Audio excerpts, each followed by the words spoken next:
Hey there. Before we get into today's episode, I have something fun to share. The Good Hair Energy Box is live. You can officially subscribe now, and it's packed with hair must-haves and little surprises to boost your routine. All you have to do is go to goodhairenergy.com, or you could check the show notes for the link.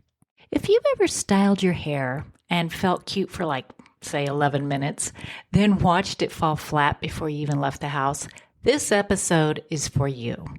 Today, we're breaking down 5 simple hair hacks that make thin or fine hair look instantly fuller.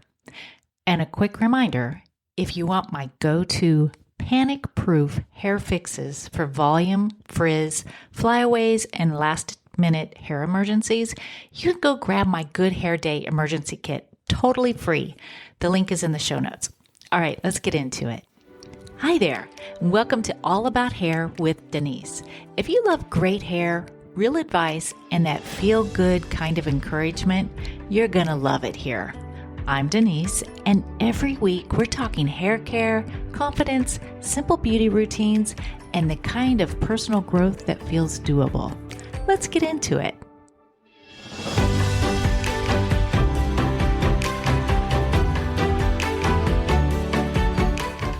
Look, if you have fine hair, you don't need more hair. You need a smarter way to style your hair. Yeah, a smarter strategy, right? Because most people with fine hair aren't doing anything wrong. They're just doing what works for thick hair and wondering why it doesn't work for them.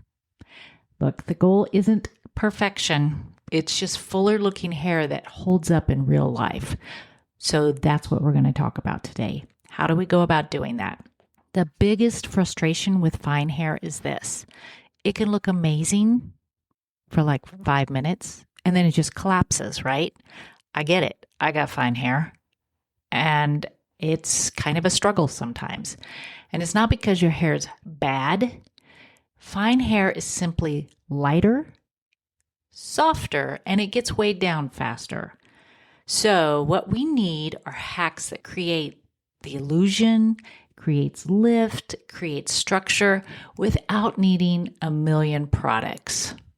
1 or 2 will work. Here's the part no one tells you. If your hair is fine, the wrong haircut or the wrong color can make you look thinner, even if your hair is healthy. I've seen this time and time again. But the right little tweaks, the cut, the color, the parting, the dry technique, it can instantly make it look thicker. So let's talk about 5 life-changing hair hacks for your hair. First, you want to add dimensional highlights. This one is so underrated, and I've seen it change someone's whole look in just one appointment. Here's the trick. You want to ask for soft dimension. You do not want any kind of high contrast stripy look at all. No Kelly Clarkson, American Idol first season look for your hair, okay?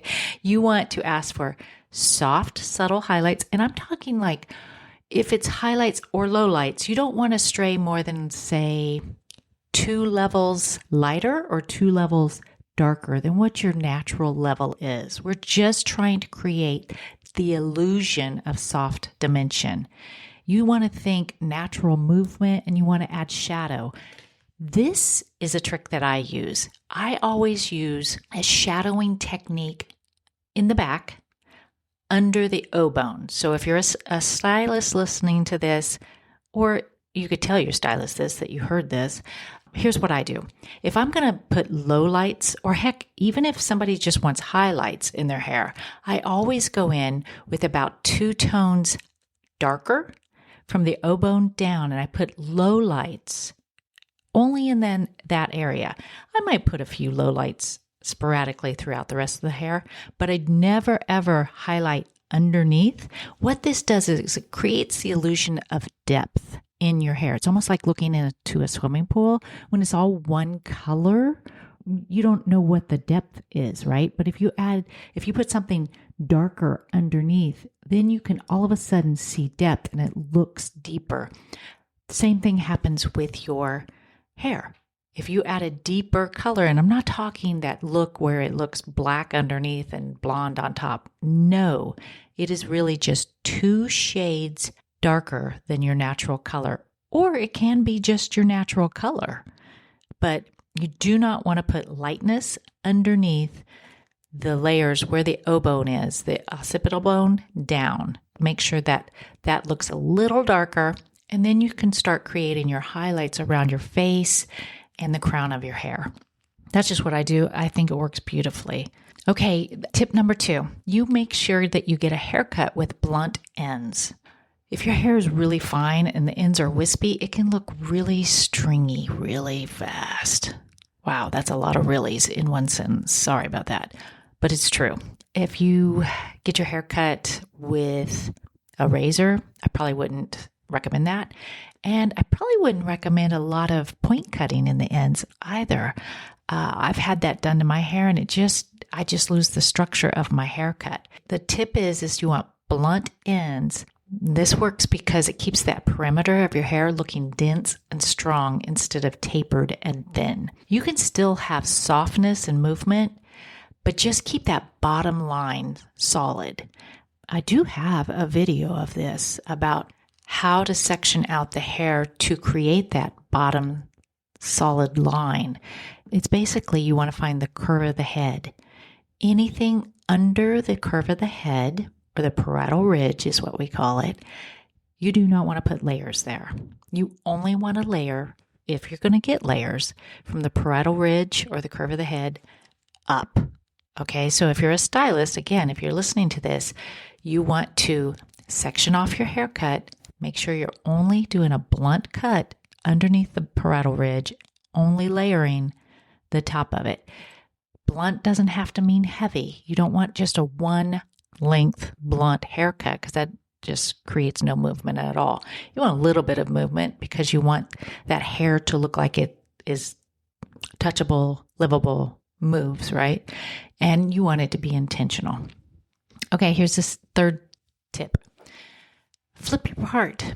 Yeah, flipping your part is the fastest free volume hack on the planet. And I know sometimes it might feel a little awkward to flip your part. I know that happens to me. I part my hair typically in the same common area every single day because my hair just naturally goes that way. But you can just flip it. How this works, it lifts your roots because your hair gets trained to lay a certain way, just like I was telling you. So switching it, it forces it to lift and it forces the height into your crown area. But here's my tip, okay? Flip your part after your hair cools down. Like after you're blow drying or after you do a curling iron work. After it cools down, then you can flip it. It might feel a little awkward at first, but I think you'll get used to it. And it's actually pretty healthy for your hair to do that. Tip number 4. Now this one's a little bit controversial. Blow dry upside down. I know. We all do it. I do it. But I've always tried to teach people not to do that. And the reason why is because most people blow dry upside down and they blow dry the heck out of their hair because they're doing it with no intentional sectioning. They're just upside down, blow drying the heck out of their hair. And then they flip back over and they've got this mess to calm down with a round brush. And by then you're probably exhausted and then your hair just looks like a frizzy mess. So if you are going to blow dry upside down, I want you to be intentional because it does create root lift because what you're doing is you are blow drying upside down and forcing the hair to dry away from the scalp. But here's my tip. Do it until your roots are like 80% dry and then flip back up and finish it with a brush for shape. That's how you get volume without all the chaos of blow drying upside down. Don't blow dry 100% upside down. It'll just be a messy, frizzy. Ugh. No, don't do that. My 5th tip, Velcro rollers. Yeah, they're having a moment again, and I like it. Velcro rollers, if you've never used them, here's what you'd want to do. You want to go in with dry hair. Okay, so you've already dried your hair. You want to use one big roller right at the crown. You want to make sure that you're parting your hair the same width as the roller. You don't want to take too much hair because you'll just get it all tangled up. Put it up on the crown part of your hair, pull it forward so you're over directing it so the base lays on its base. That really does give a little bit more volume. So don't hold it straight up and then curl it down. When you're putting the Velcro roller on your section, pull it forward and then roll it. And then hit it with warm air for like 15 seconds. Let it cool. And then you can remove. Another tip I like to do is maybe hit it with warm air for 15 seconds, spray a little hairspray on there, let it cool. I could just walk around, getting my shoes and socks on or finishing my makeup or whatever. Then I remove it after it's completely cool. That cooling step, that's the magic of the Velcro rollers working. Here's what I love about all of these steps. They're not about fixing you. They're about working with what you have and getting bigger results with less effort and less product. Because I know a lot of you guys don't want to use more product, and especially fine hair. If you use too much product, it's just going to weigh your hair down. Fine hair can look really good. It just needs the right approach. And if you want even more quick fixes, like what to do when you wake up flat and how to hide oily roots or what to do when your ends flip weird or how to fake volume when you're running late, you want to go download my free Good Hair Day emergency kit. It's in the show notes and it's packed with my real world stylist tricks. Thanks for hanging with me today. And if this episode helped you, share it with a friend who's always saying, my hair just won't hold volume. And don't forget to grab that free emergency kit download because we don't panic, right? We pivot. And always remember, when you know better, you do better. Thanks for hanging out with me today. If you love this, make sure you're subscribed so you don't miss what's next. And if you want a little extra good hair energy delivered to your door each month, go check out my Good Hair Energy subscription box.